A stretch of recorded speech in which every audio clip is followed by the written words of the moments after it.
we begin today with a, quote, towering figure in Florida politics and higher education dying at the age of 81. We are talking about John Thrasher, who died after a battle with cancer, a former House Speaker, a state senator at one point, Florida State University president as well, and a man with a lot of roles and a lot of responsibilities and a lot of impacts as well in a lot of ways here in Florida. And joining us live now via Zoom to talk about this is James Call, state capitol reporter with the Tallahassee Democrat. And James, we appreciate you joining us this afternoon here on Florida Live.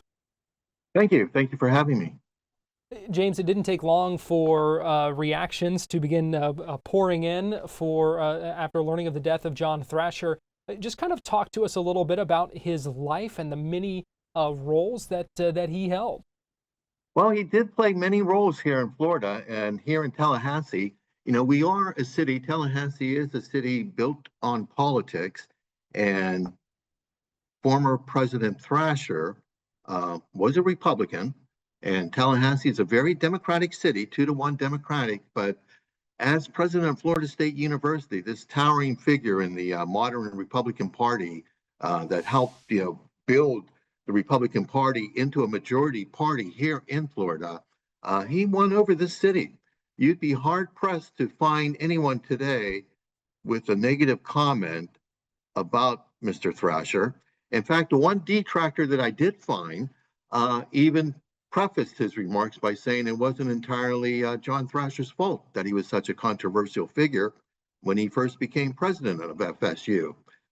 He was a Speaker of the House in 1998 when the Republicans took control of all of Florida government, and he went on to become a chair of the Republican Party of Florida, rescued them from a scandal and a financial mess, and raised more than $50 million for the Republican Party. And I think it was 2003 or 2004.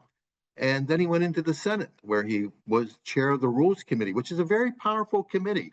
I mean, it's in the Rules Committee that the bills are cleared to go to the full Senate for a debate and on to the governor. So Mr. Thrasher was very skilled politician and became a beloved figure here in Tallahassee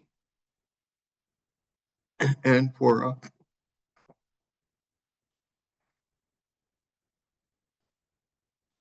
Florida State. Excuse me. James, how do you think he was able to have such a big impact? You talk about him winning over so many people and winning over that city. How do you think he was able to do that? Why was he able to do that? Well, Mary Coburn was the vice president of student affairs when John Thrasher was appointed president, and that appointment roiled the campus with the campus. There was a seminal uprising in the making.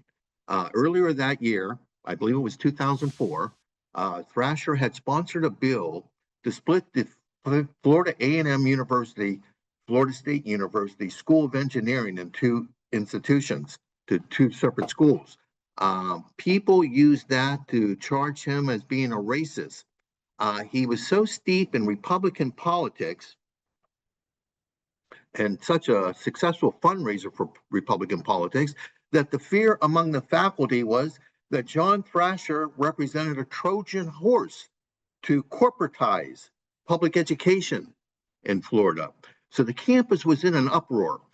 Mary Coburn, who was the vice president of student affairs, arranged meetings between Thrasher and his detractors. And at those meetings, they were very, very vicious. Very vicious things were said and hurled at Thrasher. And he sat there and he listened. And he listened. And Coburn said that, and she served 5 former presidents of Florida State University. She said she had never had a president who was such a good listener.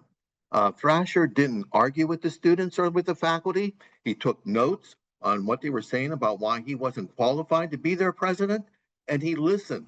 And she said that he was an excellent sounding board.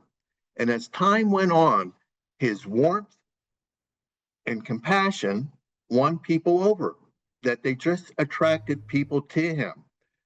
She said as time went on, Coburn said that she could not go anywhere with John Thrasher without students, parents, alumni, and others asking for him to pose for a picture with him, for a photo with him. Um, it is a remarkable story because Tallahassee lives, eats, and breathes politics. The residents of Tallahassee are able to turn almost any issue into a political issue, and then we sit around and argue and debate it for years. And he won them over. It really is a remarkable story that calling people around.